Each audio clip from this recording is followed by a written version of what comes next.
മുണ്ടക്കൈ ദുരന്തത്തിന്റെ തീരാവേദന മലയാളികളെ അത്രയേറെ നൊമ്പരപ്പെടുത്തുന്ന ഘട്ടത്തിലാണ് പുത്തുമല കവളപ്പാറ ദുരന്തങ്ങളുടെ ഓർമ്മകൾക്ക് 5 ആണ്ട് തികയുന്നത്.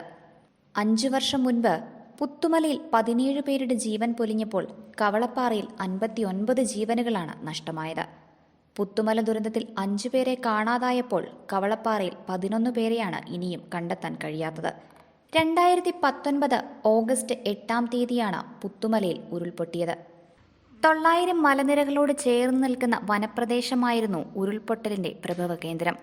മനുഷ്യവാസമില്ലാതെ അടച്ചിട്ട വീടുകളാണ് പുത്തുമല ദുരന്തത്തിന്റെ ബാക്കി പത്രമാകുന്നത്. കുത്തിയൊഴുകി വന്ന മലവെള്ളത്തോടൊപ്പം താഴേക്ക് പതിച്ച കൂറ്റൻ പാറകൾ, ചെമ്മണ്ണിന്റെ വലിയ മൺകൂനകൾ, ഉരുൾപൊട്ടി ഒഴുകി വന്ന പാതയുടെ അടയാളമായി ഇതെല്ലാം ഇന്നും ബാക്കിയാണ്. 5 വർഷം കഴിയുമ്പോൾ ഉരുളിറങ്ങി നീണ്ടു പരന്ന ഇടങ്ങളെല്ലാം പച്ച പുതച്ചിട്ടുണ്ട്.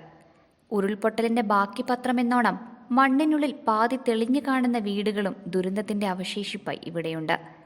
58 വീടുകളാണ് പുത്തുമല ദുരന്തത്തിൽ നാമാവശേഷമായത്. 22 വീടുകൾ ഭാഗികമായും തകർന്നു.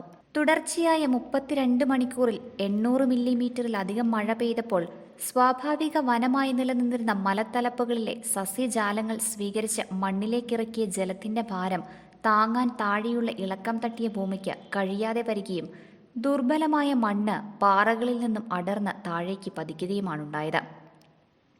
വെള്ളം സംഭരിച്ചു നിർത്താനുള്ള ശേഷി നഷ്ടപ്പെട്ട തൊട്ടു താഴെയുള്ള കൃഷിഭൂമി താഴേക്ക് അടർന്നിറങ്ങിയതാണ് ഈ ദുരന്തത്തിന്റെ യഥാർത്ഥ കാരണം. തുടർന്ന് താഴോട്ട് മനുഷ്യരുടെ ഇടപെടൽ പാടില്ലാത്തത്ര ചെരിവുള്ള ഈ ഭൂപ്രദേശത്ത് നിർമ്മിച്ച വീടുകളും മറ്റ് കെട്ടിടങ്ങളും 2 കിലോമീറ്ററോളം ദൂരത്തേക്ക് ഒലിച്ചിറങ്ങി താരതമ്യേന താഴ്ന്ന പ്രദേശങ്ങളിലേക്ക് കൂടി അപകടം വ്യാപിച്ചു. തുടക്കത്തിൽ വനപ്രദേശത്ത് നിന്നും ആരംഭിച്ച ഒരു ചെറിയ ഭൂഭാഗത്തിന്റെ തെന്നിമാറൽ പിന്നീട് വലിയ 2 കുന്നുകളെ കൂട്ടിച്ചേർത്ത് അതിശക്തിയായി താഴേക്കൊഴുകി വരികയായിരുന്നു. ദുരന്തത്തെക്കുറിച്ച് പഠിച്ച കേരള ശാസ്ത്ര സാഹിത്യ പരിഷത്തിന്റെ വയനാട് ജില്ലാ കമ്മിറ്റിയും Hume centre for ecology and wildlife ബയോളജിയും ചേർന്ന് നടത്തിയ പഠനം പുത്തുമല ദുരന്തത്തെക്കുറിച്ച് ഇങ്ങനെ ചൂണ്ടിക്കാണിച്ചിട്ടുണ്ട്. പഠനങ്ങളെല്ലാം പരിഗണനകളില്ലാതെ ബാക്കിയാണ്. പുത്തുമല പുനരധിവാസവും മുണ്ടക്കൈ അപകടത്തിന്റെ പശ്ചാത്തലത്തിൽ വീണ്ടും ചർച്ചയിൽ ഉയർന്നു വരികയാണ്.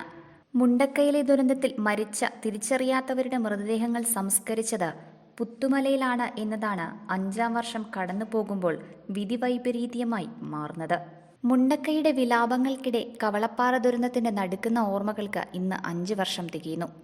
59 പേരുടെ ജീവൻ പൊലിഞ്ഞ ദുരന്തത്തിൽ 11 പേരുടെ മൃതദേഹം ഇനിയും കണ്ടെത്താൻ കഴിഞ്ഞിട്ടില്ല.